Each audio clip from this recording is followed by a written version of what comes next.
Hello, everyone. Welcome to the Micon Podcast. I'm Seun Okinbaloye. On this edition of the podcast, we're speaking with an intellectual, a poet, and perhaps someone who has Nigeria ringing in his heart every other day. I'm being joined by Mr. Dike Chukwumerije, who is a Nigerian spoken word and performance poetry artist and an award-winning author. He has 8 published books to his name, including a novel, Chindere, which won the 2013 Association of Nigerian Authors Prize for Prose Fiction, and a poetry theatre production made in Nigeria, currently touring the country. Born in Lagos, and Mr. Dike Chukwumerije is not a hidden name when it comes to the Nigerian literary world. He's live with us in our podcast studio. Thanks so much indeed for joining us on this edition of the Micon Podcast. Thanks for having me. Well, how's it been? New year, 2025. I mean, I know that you're one of those Nigerians who have a sense of this is going to be a good year. I mean, we have to be hopeful, isn't it? We have to have faith that it's going to be a good year. Do you have that sense, though? Faith doesn't mean you think it's going to be a good year. It just means you know you'll survive it, whatever happens. So I think it's going to be a tough year. I think it's going to be a difficult year. But I believe that with the right mindset, you can pull through anything and make the best out of a tough situation.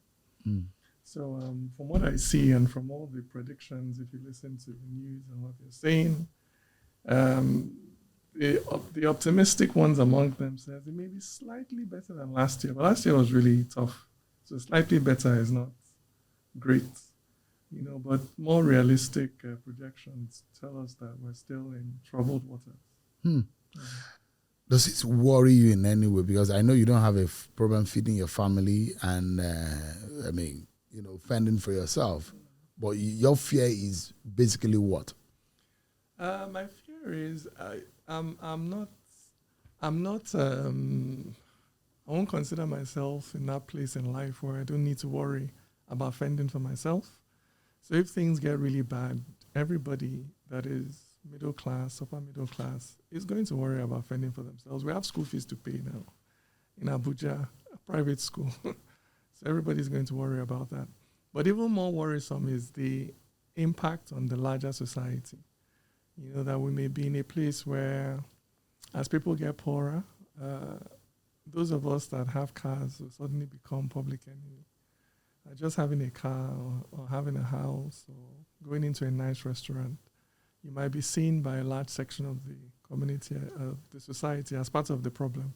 So I worry about the impact on society when you have a large number of people that are getting poorer and poorer. Whether that what the backlash will be on the rest of us. You've been reported to have said your crime was to be in line. Perhaps your disappointment about the 2023 elections.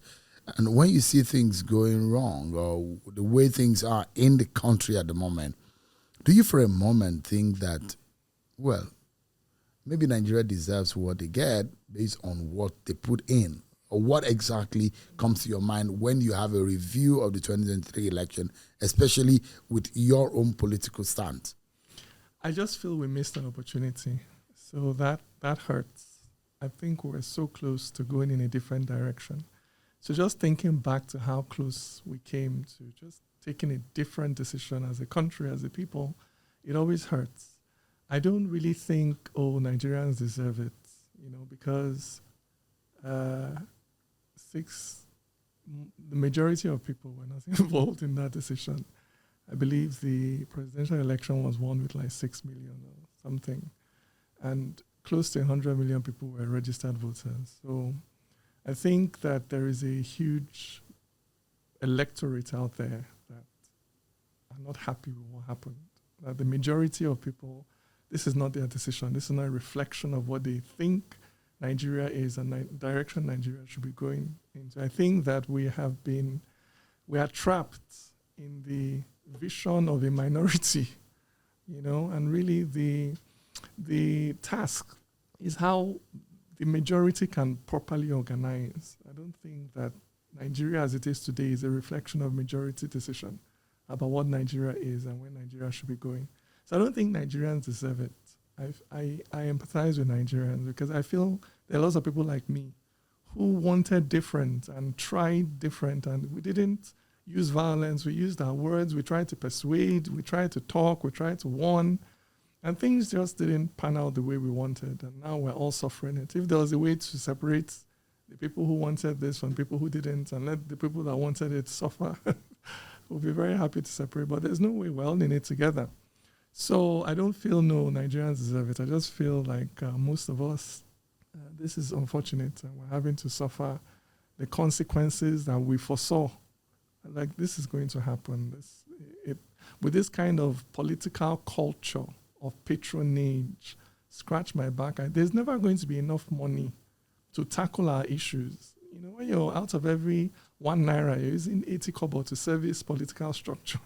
You know, what money is left for education, for health? Even if the government is saving money, does it have enough integrity to use the money it saves on the people as opposed to its own comfort? These are all cultural issues. It doesn't matter what policy you are implementing, but your political culture is going to undermine the efficacy of whatever policy you're implementing.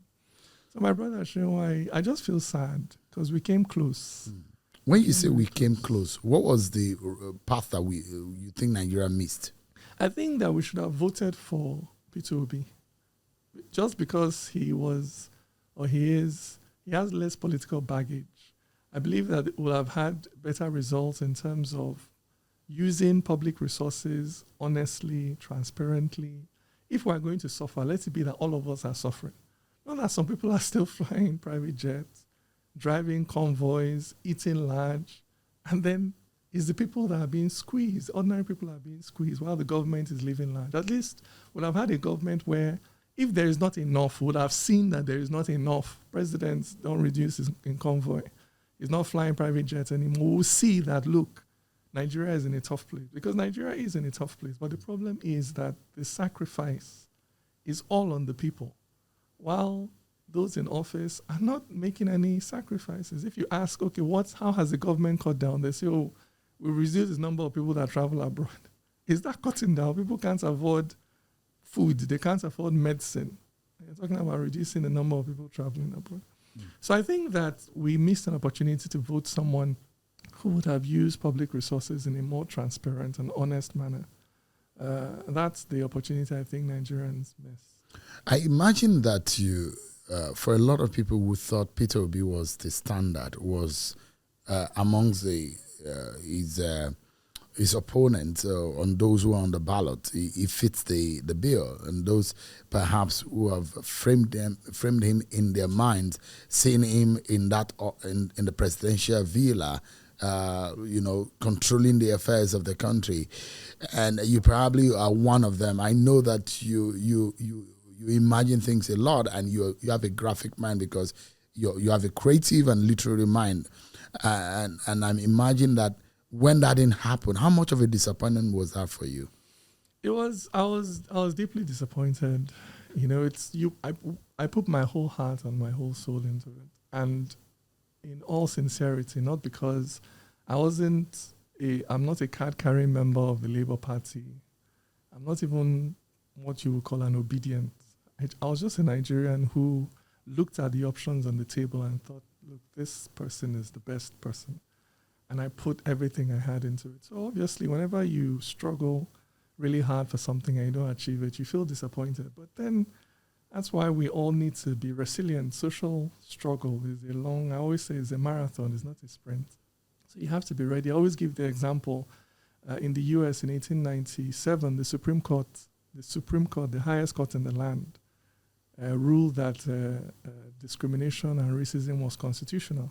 Imagine no courts to appeal to beyond that. But African Americans kept struggling, and 50 years later, they were able to reverse that decision. But it took 50 years of struggle. The struggle against apartheid, when the ANC was formed, took about 80 years before Mandela became president. Social struggle takes time.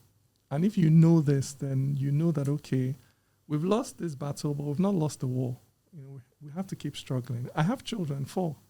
So I'm not even fighting for myself. I'm fighting for them and their own children coming. Because in the end, we don't have any other place. Everybody may be happy now. You can travel to the UK, you can travel to America, but one day or any day, those countries can become hostile to immigrants or to people that are not from there and ask you to go back to your own, or, it can happen. It's not impossible. The world can suddenly become a hostile place for immigrants. And that's when you realize that really you just have one place where you come from. So you have to make sure that your corner of the earth, last, you can always go back home. And that's why we're fighting for Nigeria to be a more hospitable place.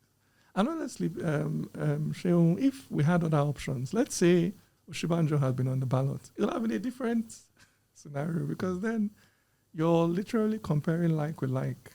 The permutations are different. But when you look at an option where on one hand you don't know, how the person makes their money, you don't know what primary school they went to, everything about them is a mystery. On the other hand, you have someone that is very clear. For me, the choice was a no-brainer. But if Okinbaloye was, for example, on the ballot, maybe APC or something, maybe you have a divided. I'll have been put in a corner. That's the time. Well, maybe I'll admit that okay, I'm going to vote Peter because he's Igbo like me.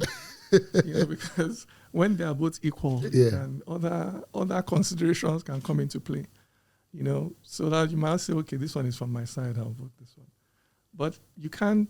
When there is a clear disparity in competence, then you always have to put competence first. So your expectation bar for the Bola Tinubu administration is so low. Is that what is happening right now? It's not my hope.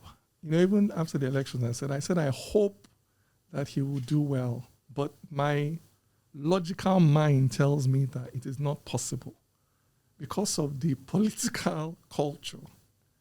When you have a political culture of sharing money, and that's how you retain loyalty and win elections, where is the money to develop the country?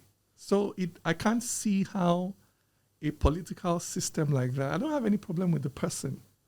My problem is their political culture, the political system. People around him. Yes. You don't think Bola Tinubu himself is the problem? It's not. I'm not saying. I'm saying that his political ideology, his political culture, the way he goes about winning and maintaining himself in office, and everybody around him, when you hear them talk, they always talk about how he has done something for them personally. He gave me an opportunity. So it seems like you maintain power by sharing or distributing opportunities to your supporters. And those opportunities are really supposed to be opportunities that every Nigerian should have access to. I don't need to know you. I don't need to be your friend. I don't need to be loyal to you to be able to have equal opportunity to compete for those resources. But you use those resources to maintain your structure. And so very little is left for the rest of us. And so it's a political culture that must impoverish the country. I don't see how we can develop the country. And you think that with that political culture, there's no way Nigeria can move ahead? I think so. I think that it's the political culture that needs to change. If you vote for somebody, you are doing a public service. It's not a loan that you've taken out. The person is going to have to repay you back from out of that office. So until we free public resources and we're not using the bulk of it to be servicing political structure, Nigeria can't go anywhere now. I mean, there are those who are close to the president who says he has told them in private conversations and said, look, he wants to liberate this country. He has little or nothing left to prove to anyone. Is it money? Is it power? He's been a governor. He's made people. That he has really nothing to prove to anyone. That what he wants to do is to leave a legacy. And in fact, there are those who are even telling him that the man, at the moment, he doesn't care about the second term. That he just wants to do things and do things. In fact, there is someone who said that the man says he wants to be the Lee Kuan Yew of Nigeria. So with all of those mindset, I mean, for a moment, because I'm an incurable optimist, because I want to give people a chance to say, oh, let's even see, and the benefit of the doubt, let's see what this person is capable of. If he says he wants to be the Lee Kuan Yew of Nigeria, whatever the definition of that, I imagine that he wants to prove a point to his doubters to say, You think I cannot do it, but I'm going to prove you wrong. When you hear those kind of narratives and those talks, and these are people who I know that have told me personally and whom I respect, who would not lie to me, and this is not one or two, multiple people who have told me this. What sense does this give you in any case? I mean, it's always good to hear that, and I don't doubt that that's probably what he wants. The intention. As a person, that's what he wants, and it's good to hear that. But the problem is not personal, it's systemic. First of all, the example he set is a bad one. The way, for me, his path to power, he set a bad example and empowered everybody out there who many young politicians have now said that is how to do it. If you want to get into office, that's how to do it. Which is what? You run with it. That's the mentality you have to come at politics with. And that has empowered an entire generation of politicians who are going to do it that way. And unfortunately, the path you take to power is also going to limit what you can do in power. Your path to power matters because it means that you're going to enter the office with or without moral authority. And you need moral authority, not just formal authority. You need moral authority to truly lead. The example of Lee Kuan Yew is not just about a person who wanted to develop his country, but also about a person who stood by certain principles. And if you listen to the Lee Kuan Yew principle, which I also subscribe to, he calls it the MPH ideology. M for meritocracy, P for pragmatism, H for honesty in political office. These are not things you mouth. You have to live it. So Lee Kuan Yew in office, he didn't go after people that were stealing small money. One of the first people he jailed was a major political ally for corruption, because that's what sends a powerful signal to the rest of society that I'm not playing. But if we are living in a society where we're seeing people we know have very dodgy, and they are there, they are in the inner circle, they are all free, it doesn't matter what your personal wish is. If we're not dealing with public sector corruption, then because no matter what the president wants in Aso Villa, his wishes are translated to reality through the public sector. They are his arms and legs. So if they are not corrupt, if they are corrupt and they're not efficient, he can wish what he wants at the level of Aso Villa, but we're not going to see it on the streets because the willingness, the will to deal with corruption is not there. Why is it not there? Because these are his political allies. You know, that's why I said the system that is in play cannot produce development. It's not because I'm not optimistic. I'm not one of those that, you know, some people, when they see a corrupt politician, they'll say, oh, Nigeria is bad. There's nothing wrong with Nigeria as a concept. Nigeria is a beautiful country. The problem is the political culture.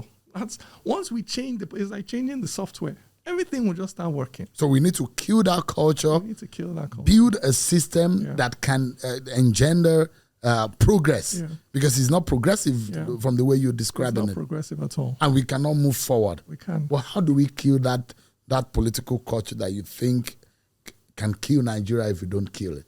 Well, like I said, the majority of Nigerians didn't vote for this. And that is why I still have hope in this country. If I had 50 million Nigerians, 60 million Nigerians voting for this, we can then say, oh, maybe, look, Nigerians, there's something about the way we're thinking. But to know that the majority of us didn't vote for it means that there is what I call a sleeping electorate.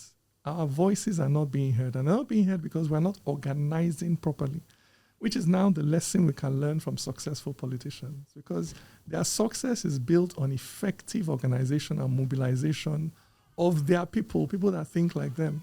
So people that think like I do and like you do need to also organize and mobilize and have a plan. It doesn't mean that you win power in 4 years. But in 15, 20 years, if you organize, you can find that you're suddenly in positions of power to begin to change things. So I think the solution is about mobilization, organization. It's the way it's happened all over the world. And these kind of things don't happen on the election year. No. We are getting, it's getting late already. It's already late. It's not even getting late. So if there is no that organization that you're talking about, if it has not started now, there's a problem in 2027. 2027 for me is already late. Thinking about 2031, 2035. So whatever seeds you're planting now, that's when they're going to start reaping it. You're going to start reaping it. 2027 is forgone. It's gone. Or almost forgone. Let me not say it's gone, but it's there's more probability that it will go the way of 23. The probability is higher. It doesn't mean we will not still fight, but I'm a realist. Even if you're fighting a cause that is lost, you're fighting it knowing that it's still important to fight it. Let it be on record that somebody said that this thing is wrong. Whether the ship is going down or not, let it be on record that somebody said this thing is wrong. But I really think that people that really care about Nigeria have to start coming together. People that believe in rising above tribalism, religious bigotry, people that believe in judging each other by, if I were to borrow the words of Martin Luther King, by the content of your character rather than where you come from. People that believe that every kobo of public resources should be used for the people. You cannot be using Nigeria's money to be servicing political structure. It is wrong.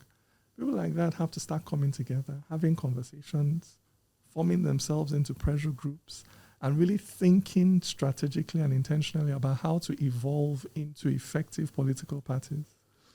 And I mean, I know to a large extent that political organization or citizen-centric organization for civic action and all that takes time. There's a gestation. There are processes through which you can, bring about the kind of change that you want, and the kind of change that you're talking about. And you look at those who will be 18 years by the next election, and those who are 18 as at the last election, they are just going to be 22 in the next election. There's still people who are maybe out of jobs, people who are literally being fed by their parents. So largely, social and economic decisions are still not a reality for them. And it takes a whole lot to be able to convince them to be able to, because their awareness and their focus, their purpose is totally different from those who are fully aware. And it takes a lot of work and effort to do. And if that is not being done right now, like you said, it's almost late.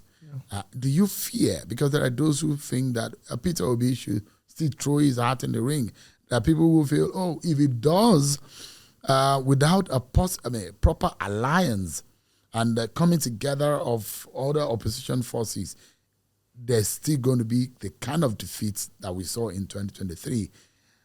What kind of coalition or what kind of organization do you see? On one hand, you've described what you think the citizens should be doing, but within the political cycle, what kind of organization do you think should be happening? I think now the opposition should be coming together. I think, that the opposition needs to come together. It's the only way by which 2027 can go in a different direction. So we need the major opposition figures to close ranks. I think it is still important that people like Peter Obi throw their hat in the ring. It's important that the world knows that there are other alternatives, that Nigeria is not just looking one way, that there are other people who are saying different. Like I said earlier, even if you're going to lose, sometimes standing up to fight is still important for it to be on the record. But I don't think that an electoral loss is definitely, there's a possibility of winning. But to win, the opposition needs to close ranks. That one is, in terms of the political space as it is today, you can't have this fragmented opposition and win. It's not possible. You don't see that pathway for 2027. Unless the opposition if it goes the way it went 2023, the result might likely be the same. Is that what you see? Yes, because there has been a lot of state capture and key state institutions. Their ability to act independently is suspect. And to counter something like that, you need overwhelming number. we need overwhelming number. So the opposition needs to come together. It can't be just one person talking. And that was one of the problems. Because in the end, the opposition or the other candidates together had more votes than the candidate and won. That was the story of 2023. So the opposition definitely needs to come together. Because it does look like the gameplay as of 2023 and the characters that were in force in the different political parties are still very actively engaging. And you imagine that they are actually organizing ahead of 2027. And on the same platform, in the same character that we see, it's likely that we see a repeat of what happened in 2023. In fact, the ballot of 2023 might look like exactly the same with 2027 if things go the way it is right now, except something drastic change in all of those other parties. So I'm imagining in my head, if the status quo is maintained in terms of what other political parties, that means that there might be a re-strategization in a different circle to be able to achieve a different result. If that is the case, would you still think Peter Obi will be your choice, and what do you think would change the game? I mean, he'll based on things as they are today, he'll still be my choice because he has conducted himself in a way that I'm happy with since he lost the elections. He hasn't disengaged. He's been in the field. He's been engaging with different parts of the country. So I think if there's a realignment that has him on the ticket and opposition coalescing around him, I think that, 2027 can go differently. Yeah, I think so. What do you say to the young people? And you see the demography of the young people in that election, very unimpressive. And you imagine that the kind of activity you see online, you would think that kind of activity will culminate to the offline. And the offline, for me, is the most important. Absolutely. Online push, very good. You see a lot of activity. And the offline, if you detach yourself, you will still come back online and complain. Yeah. What do you say to the young people? I know you are not a young man any longer, but what do you say to the young people about their future? What could they be doing right now? And what are the expectations for the nearest future? I would say, look, just what you've just said, that in the end, the activism that matters is the one at the polling unit. That's the activism that matters the most. It doesn't matter how much and how, how fiercely you protest and you march and you raise placards. When somebody's in power and they're in office, they have the yam and the knife. They don't really, they don't have to listen to you. They also have their own constituency. So, you can't just come on air and say the president should do this and he does it. Like, why should he listen to you? There are other people also telling him to do what he's doing. And he or she has won, so they don't have to listen to you. So the activism that really matters is that voting day. That's when everything is really up in the air. Anything else you're doing is not as effective. There's no insult. You're going to insult anybody on social media that's going to make them say, oh, I'm so sorry. I'm ashamed of it. It's not going to happen. You have to remove people from office through the ballot box. That's the only activism that matters. And so my encouragement to young Nigerians is to participate. You're too young to lose hope. You're too young to say, oh, it's never going to work. Every country that you admire was built by young people that stayed and stuck in. I always give the example of South Africa, the Soweto massacre. 13-year-old children were marching on the streets and they were shot down by the apartheid police. And it still didn't stop the struggle. We're not even that bad in Nigeria where police is shooting children in the streets. 13-year-olds were shot in Soweto and they continue to struggle. It's the reality of social change. If we don't harness the energy of our young people, Nigeria can't change. But on the flip side, you need political ideologies. You need political narratives that inspire young people. The problem is that young people are not hearing or seeing anything in the political space that's inspiring. So if things stay as they are, what you see in 2027 is that even less people will vote. The number of votes, maybe the president will now win with 5 million votes. It will just be dropping. Because a lot of people have completely tuned off. Politics is not inspiring. And that's why we need new narratives. That's why we need new forms of political organization. Because the moment, look at Obama's victory. He brought new voters to the polling unit. That was all. You have to bring a new electorate. People that are already voting, they are set in their habit. They will vote APC or PDP out of habit. If you want to break that cycle, you have to bring new electorates to the polling unit. And that needs a new narrative, a new style, a new way of talking and thinking and organizing that can catch the imagination of young people. You need to be thinking about today's 13-year-olds, because in 8 years, they're going to be 21. They are the ones, 13, 14, 15, as they are coming up. What are you saying that is exciting and interesting to these people? So my message to young Nigerians is Nigeria has so much potential. I have so much faith. We're 200 million. Statistically, at some point, we'll get it right. We can't keep getting it wrong. At some point, we'll get it right. And the moment we get it right, the world will know. They will hear, because of our mass and because of the energy we have. I tell people all the time that Nigerian government it doesn't look like Nigerians. Nigerians are agile. They are creative. They anyhow, they get the job done. Then you have a government that can't even build a road, can't even run a hospital. Meanwhile, Nigerians are able to start businesses that become global businesses. So our government does not reflect our society. And that disconnect at some point has to resolve itself. And I'm sure it will resolve itself. Yeah. I mean, looking at you, you're just looking like a split image of the iconic Senator Dike Chukwumerije, because the beards and the I mean, I've had to interview him sometimes back, and I mean, growing up, you're from a political family too, because your father was a politician. But what sense do you have looking at your father, being a politician? What knowledge, what kind of experience did you have being a son of a politician? To be honest with you, when my dad was an active politician, I have an aversion to politicians.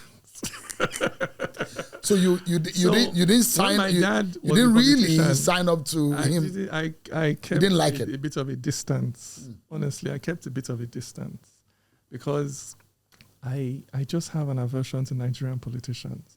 I cannot wrap my head around how Nigeria is so poor. Why? I just feel irritated. Like, look, all of you need to be doing more. So I wasn't really the kind of child, and he didn't also raise us that way. Some people are different. Some people, when they get into office, they bring their whole family. My dad wasn't really like that. He didn't raise us that way. So I just I kept it. I remember then in the Senate, when I'm going to the Senate, people say, Senator Pikin, make I carry your bag. I said, no, don't carry my bag. I can carry my bag with myself. Back outside the gates, I'll walk, I'll sit just like anybody else. Because I also knew that one day he will leave the office, and I can't build my life and my future around the fact that my father is in politics. So I never did. So when my father passed, obviously emotionally, as losing a father, but in terms of my everyday life, there was no disruption because it wasn't built or centered, which is also what I tell children of politicians today. Whatever it is, it's going to end. The person will leave office or the person will die.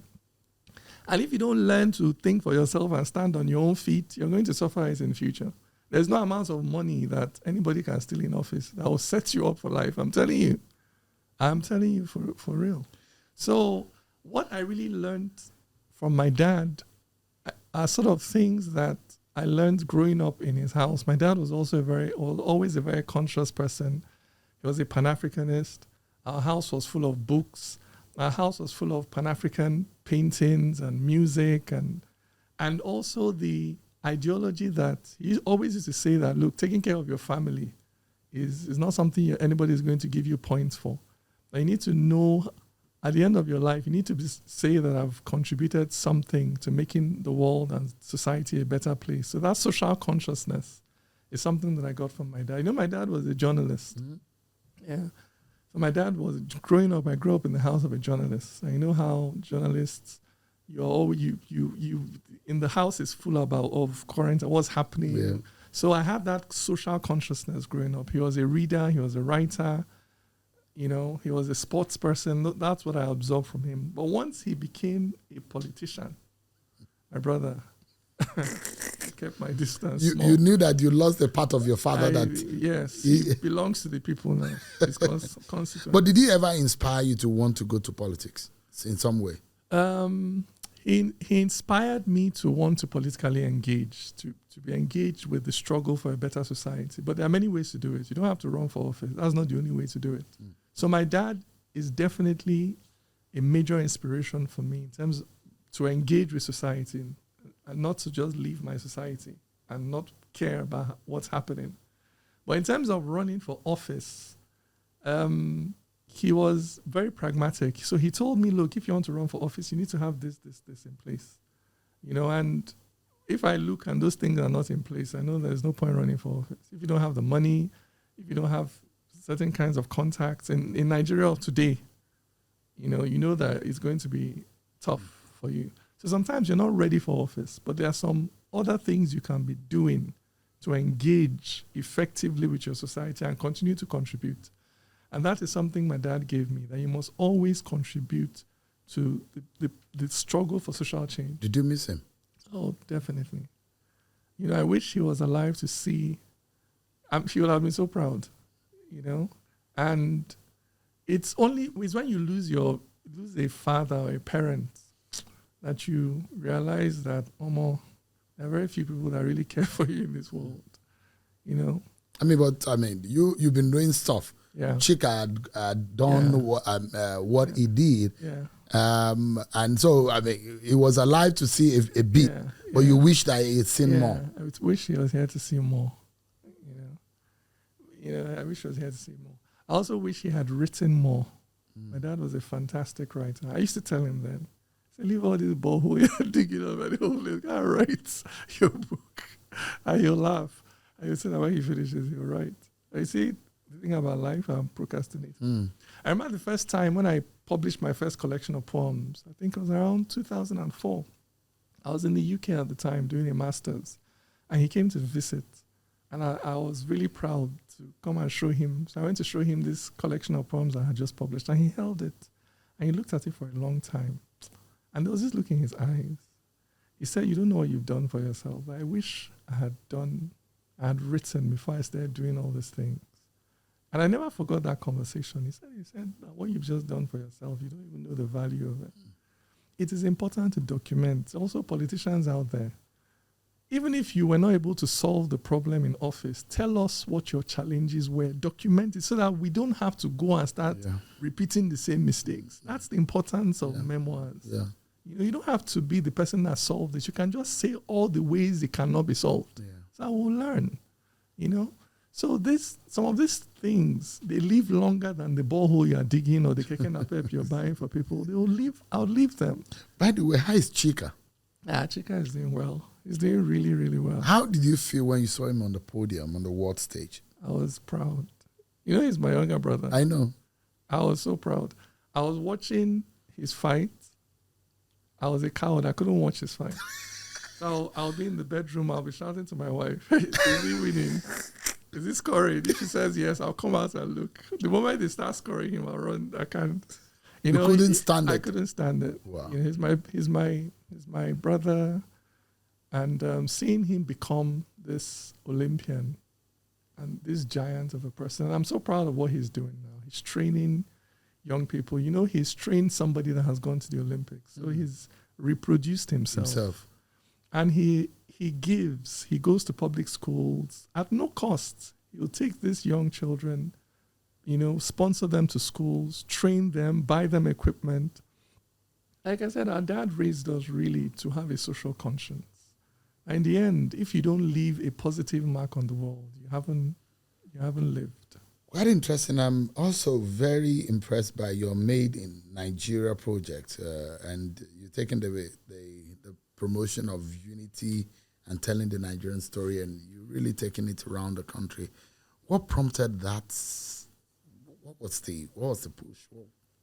What inspired that? Nigeria is the largest African country, Seun. I know it may not mean much to people, but it means a lot to me. The African battle, the battle to lift up this continent, Nigeria is a major front. There's anybody that is complaining about how black people are treated on the world stage, then comes back to destabilize a country like Nigeria, is not thinking things through. We need Nigeria to work for Africa to work. And that's my major motivation for fighting for a stable, prosperous Nigeria. And for Nigeria to work, we have to rise above tribalism. We're a diverse society, that's a given. Until we rise above tribalism, we will not be able to work for the collective good of this country. And that was the motivation for the Made in Nigeria poetry show. To preach. At the time I started it, the rhetoric dominating the airwaves was that Nigerians had nothing in common, North and South have nothing in common. Everybody, Igbo people hate Fulani people.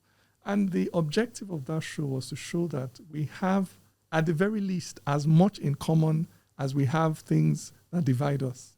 Because it's not beans that many of us went to the same federal government colleges, NYSC, have the same experience of growing up, no light, no water, looking for jobs. These are experiences that have come to link people that may come from different parts of the country. So many Nigerians today, you are from one part of the country, you were born in another part, grew up there.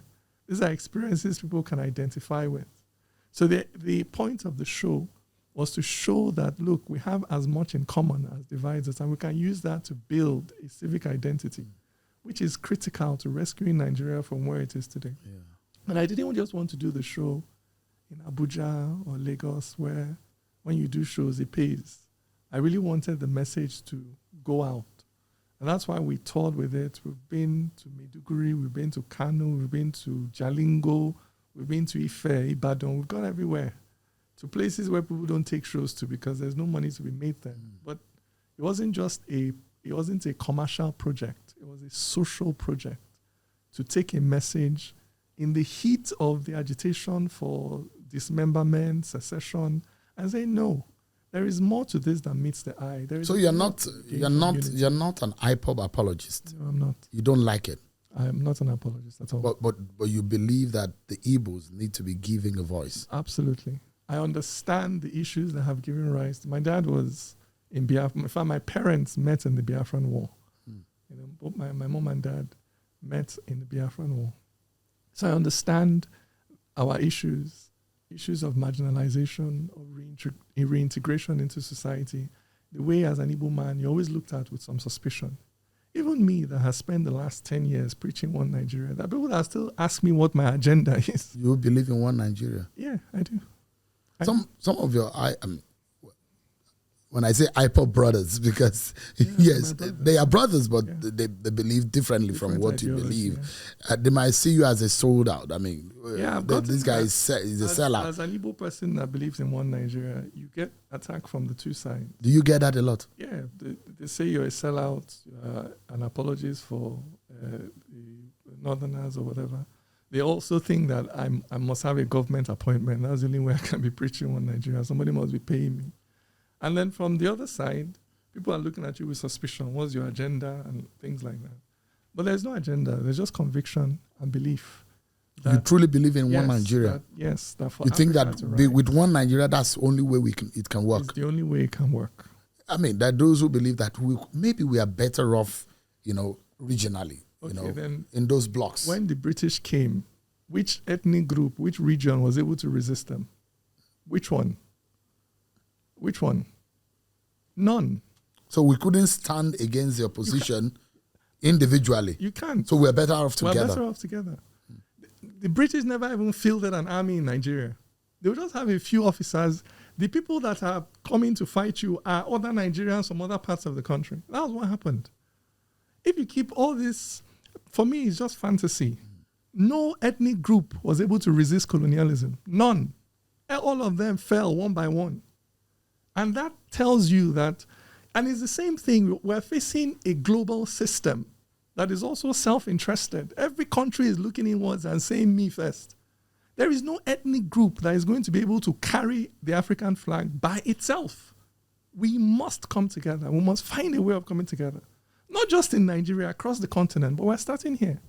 So the idea that, my ethnic nation can stand by itself, it's just fiction. So, I mean, if you look at it, for the marginalization agitation, and those who believe that unfair treatment has been melted out on the Igbo race, to balance these and to treat these, or to fix the agitation or that feeling, what do you think could be done? I think Nigeria needs to be a fairer space. I really think that's why I also say that we missed an opportunity with Peter Obi. Not only was he competent and capable and ticked all the boxes on that level, on the other hand, he was also an Igbo guy. It was an opportunity to heal a historical wound. We can't reach for our future until we heal certain wounds from our past.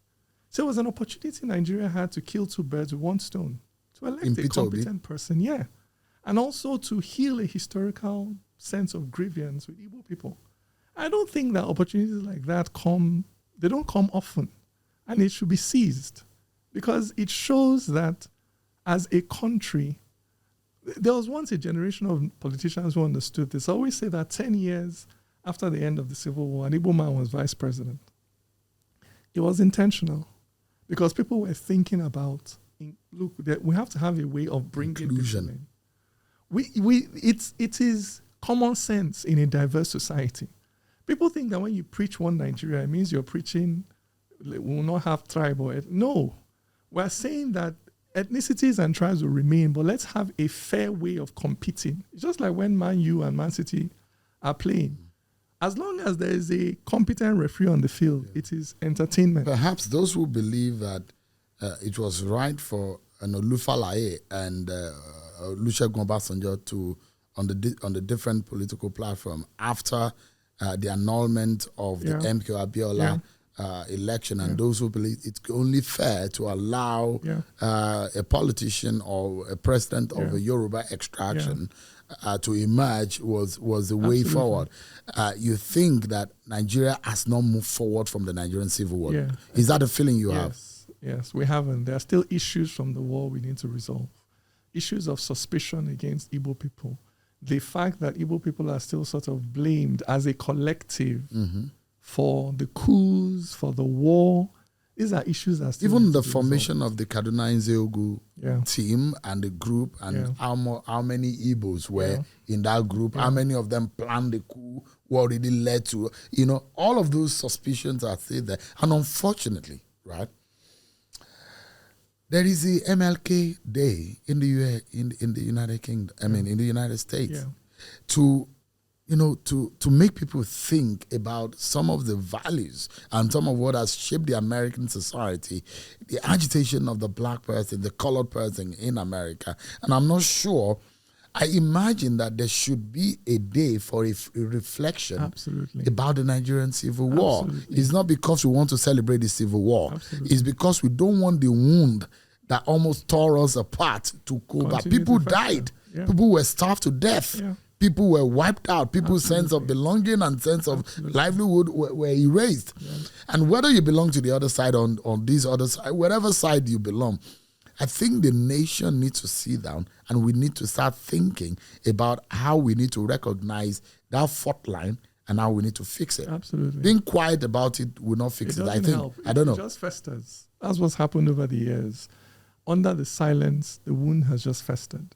So like you rightly said, that history has to be told. We have to learn it in schools. Rightly. Very important. There's been a lot of different records of I'm saying that it has to be a comprehensive telling. We have to bring together all the narratives. Because if you listen to the North, you hear a narrative from this angle. If you listen to the Igbos, you hear a narrative from this angle. We have to bring all the narratives together to form a comprehensive narrative. And we have to tell that narrative, not looking to reopen the wounds, but to heal them. I'm not trying to restart the war. But there is a way you look at me, even today in 2025 as an Igbo person, there's a way you are looking at me as a Northerner that is colored by what you've been told about what my people did 50 years ago. And we have to talk about that. You know that, because this is something I do actively. I was somewhere in Maiduguri doing a civic class, and we're talking about the war. And a young Kanuri man stood up and asked me very directly. He said, so tell me, was January 15 an Igbo coup or not? And the way he asked it, I could tell that the issue was still live.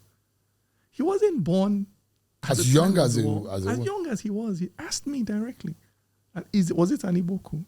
Now, if we are not talking about these things, and I answered him, I said, yes, most of the planners were Igbos, but it doesn't make it an Igbo coup. The same way that you don't want to stereotype Fulanis today and just say Fulani headsmen are killing people in the bush. You know that it's not every Fulani headsman that is in the bush killing people.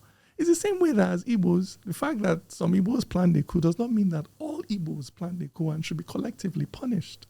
That collective punishment is always wrong and creates more wounds than the one is trying to heal. It doesn't mean that for instance, I have my views on the first coup. To me, it was one of the worst coups in the country because of the way it was organized and planned, and it had devastating consequences for the country. And the way people were killed in that coup is something that we also need to acknowledge that it wasn't right. But it also wasn't right to have a pogrom where people are killing people on the street simply because they are Igbo or they look Igbo. So there were many people that were killed that were not even Igbo, but just because they looked.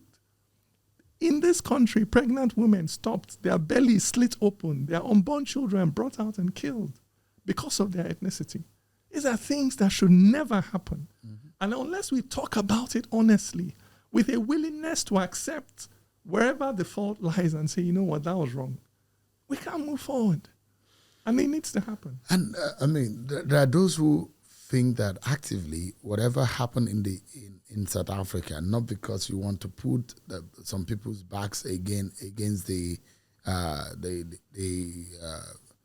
shooting range, or prosecute them or what. Just like you said, to lay the issues bare and know where the fault is and know how to move forward from there. And you saw the reconciliation process. The nation has to come to a conversation. Yeah. You see, what happens a lot of the times is when there is that conversation that nobody wants to have, then it festers, and there is the more problems start to build. And a lot of people are keeping quiet. They don't want to talk about the coup. They don't want to talk about the war. Yeah. They don't want to talk about the outcome of the war. Yeah. And we cannot move progress. Do you think that the nation can sit down and have a national reconciliation conversation similar to what we had in South Africa? Yeah, I think that will work. I also think your earlier suggestion of a day where we remember the war. So you have many little conversations going on all across the country will also work. I think also having a structured way of teaching it and introducing that in, so that from primary school, secondary school, you're learning about it and about how to talk about it in a way that is honest, but not inflammatory. This is what intelligent design is about. We want to talk about it in a way that is honest, but not inflammatory, not provocative. So somebody has to design a curriculum, a narrative that allows young Nigerians to interrogate their past so that they can begin to move forward and so that Northerners and Southerners can start having more open minds towards each other. Because remember, because of the way the January 15 coup went, there is a feeling among certain sections of the North that Igbos can't be trusted. That they can rise up in the night and kill you. There's still that sense. And that's why even me as an Igbo person, I can be walking around preaching one Nigeria, and you're still looking at me like, I know you are up to something. I know you have an agenda. A lot of that lingering attitude is coming from history.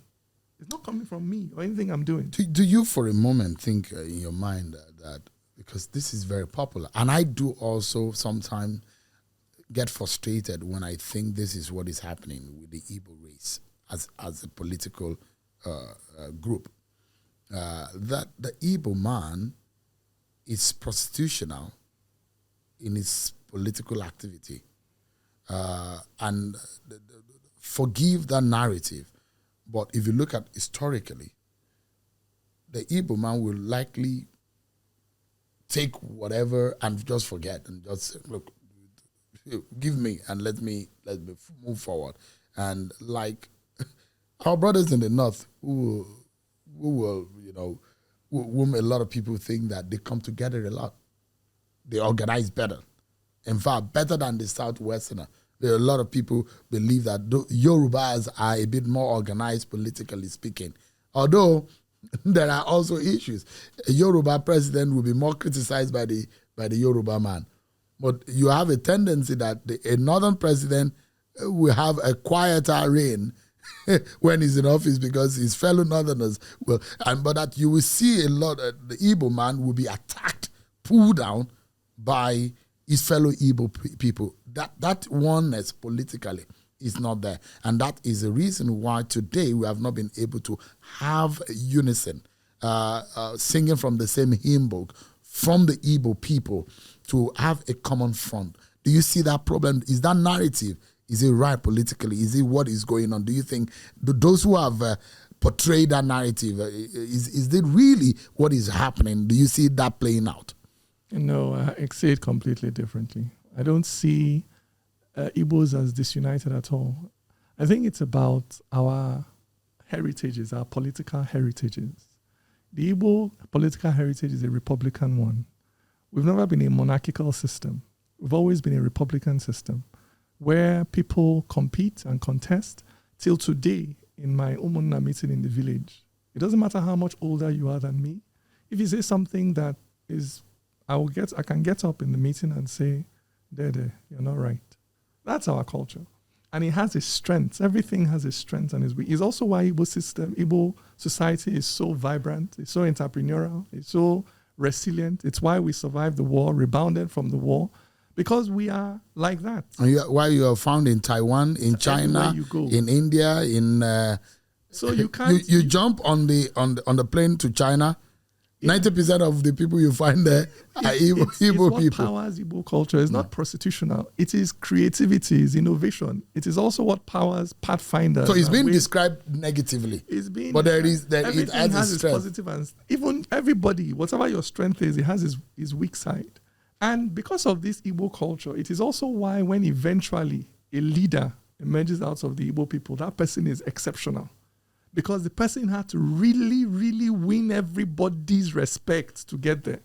So when Igbo people produce a leader or a frontliner, that person is always exceptional because of the rigor. Before you can convince Igbo people to listen to you, you must be talking sense. So that's the strength of that culture. Other cultures have their strengths. The northern culture is fairly monarchical. So you have that ease of mass mobilization. Yoruba culture, you also have a large monarchical section. But you also have a Republican culture. So you have that mix in the Southwest. So it's about your political heritage and understanding the strength it gives you and the weaknesses it gives you as well. But there's nothing wrong with Igbo culture at all. Interestingly, let me take you to one area that probably will tickle you because this is what you live for. The only Nobel Prize is from a drama piece, The Death of the King's Husband by Wole Soyinka, gave him that prize. Yeah. And you look at the numerous, I'm from the literary cycle, so I can go on and start talking about the beauty of literature and the Niyi Oshundari of this world, the Olaro-Timis of this world. The Wole Soyinka, the Chinua Achebe, the Ozigbos of this world, how beautiful their mind was when they create and paint literary works. Do you see Dike Chukwumerije becoming the next literary giant? Seun, I don't know. That's not in my hand. It's in the hands of history. History will judge me and my works. But you've definitely mentioned some of our literary giants and people we look up to. Wole Soyinka, particularly how all his life is combined, literary talent with activism. Mm-hmm. So for someone like me who is a very socially conscious artist, that's a massive inspiration to see a man who all his life, maintained his talents, but also his conscience for society. You have Chinua Achebe, the simplicity of his language, the way, they say he spoke English as if he was speaking Igbo, the way he bent and broke the English language, domesticated it, colonized it, made it do what he wanted it to do, So these are people that I look up to in terms of what they've been able to do with their art in society. And I believe that I'm also walking my own path as a creative. I'm very clear about what I want to achieve as a creative, and I've achieved many of them. I'm very proud of the fact that I've created work that affected my society and got people talking about issues, which was one of my ambitions as a creative. I didn't just want to win awards. I wanted to create poetry that people would speak about and people would talk about. So I think in the end, history will look upon me kindly because I will write it. But how would you describe your art, your style? What tendency do you? I mean, in school we say the ism. What kind of? How do you describe your style? What style do you have? What is the path that you thought that is more is easier? I'm not sure you do avant-garde, but I see a lot of unison in most of your works. There is a message that resonates amongst all your work, and there is a style of your writing. But what is this style? Well, my writing tends to be rhythmic.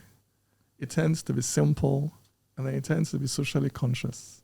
You would always find that in my writing. So the language I use tends to be simple. I don't like using words that people have to stop and check the dictionary for. I like to speak in the language of my times and my people. It tends to be rhythmic. I like rhythm. So a lot of times I rhyme or I put in repetition in how I write.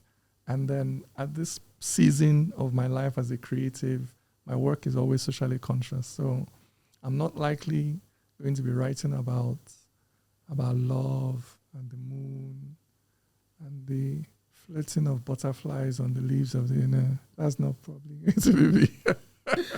I mean, you see, Wole Soyinka's belief about the existence of life after death, the continuation, the circle of life, and you see it resonating in his work, and is iconic for that. Those kind, and you see in Death on the King's Horse, man, there's that. It came to bear. What would you say is that concept, that principle that you hope to project in most of your works? What is that belief? And I know that it probably goes into where you come from, because a literary person, a writer, literally lives his culture.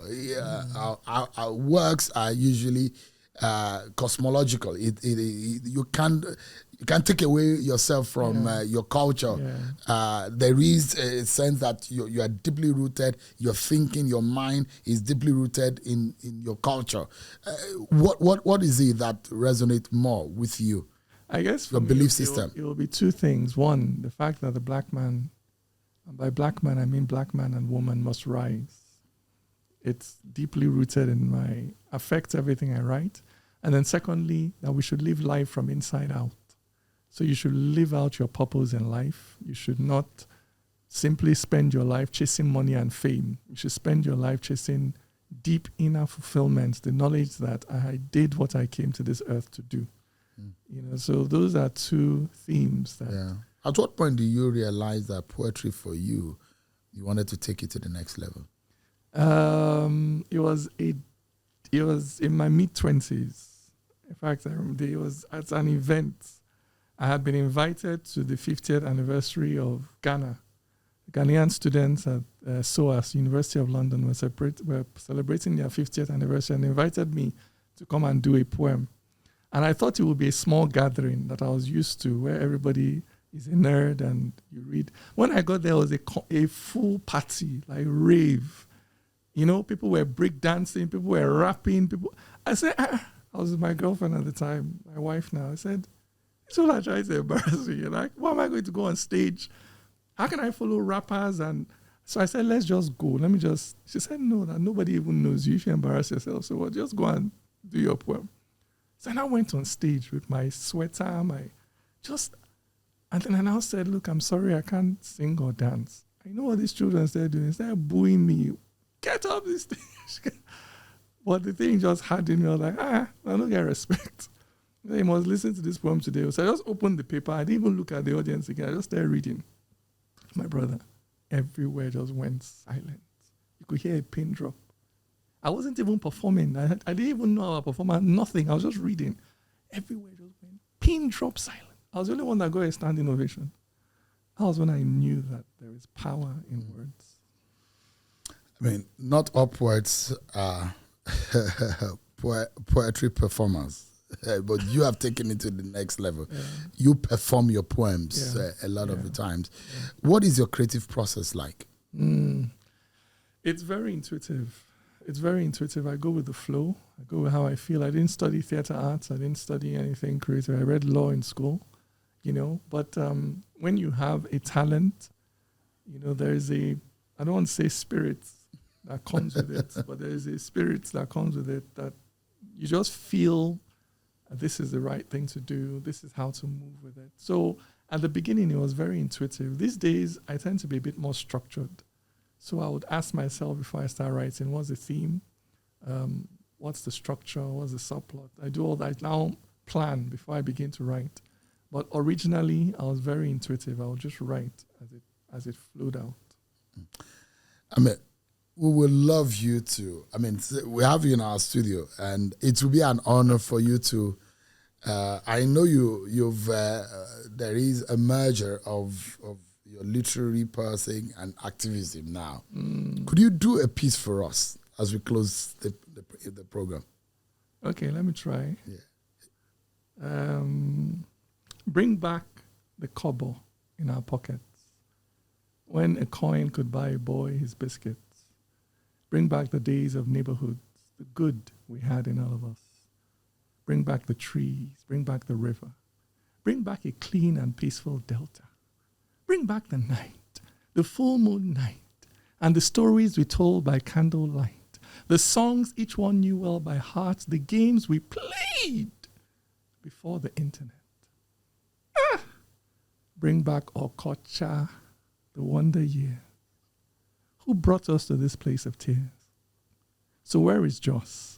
Before the trenches, bring back the plateau and our churches. Before the proof of faith was riches, bring back Islam. Before extremists, before the proof of faith was murder, bring back that love for one another. When neighbors checked on neighbors' children, not plotted how to go kidnap them.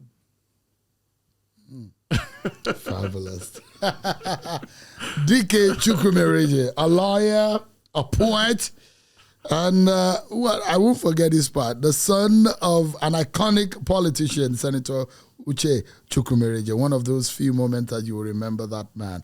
Thank you so much indeed. I appreciate it. And the brother to Chika. Yes, so Olympian. My love to him. Olympian. The Olympian. The Olympian. The way Americans celebrate their Olympians. Yeah. Well, my love to him. Thank you so much indeed for coming on the Mic On podcast. Thank you. Well, that's our conversation with Dike, the iconic Dike Chukwumerije. Thank you so much, everyone, for watching. I'll see you next time. I'm Seun Okinbaloye. Bye-bye. Thank you for joining us on this edition of Mic On Podcast with Seun Okinbaloye. Mic On Podcast for the independent mind.